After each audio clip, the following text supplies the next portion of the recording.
చూడు ఇక్కడ కూడా కొన్ని విగ్రహాలు ఉన్నాయి చూడండి లోపలికి. పరశురాముని గొడ్డలిగా పిలుచుకునే ఈ ఆయుధాన్ని చూడండి ఎలా ఉందో.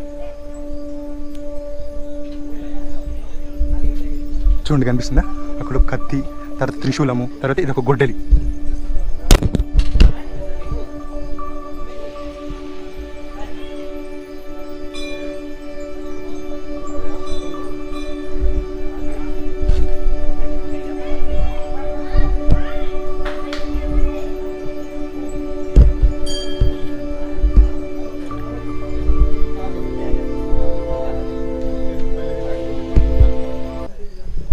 చూసారు కదా గొడ్డలు ఎలా ఉందో. కానీ కింద నుంచి చూడండి ఒకసారి, కింద నుంచి కూడా చూపిస్తాను మీకు.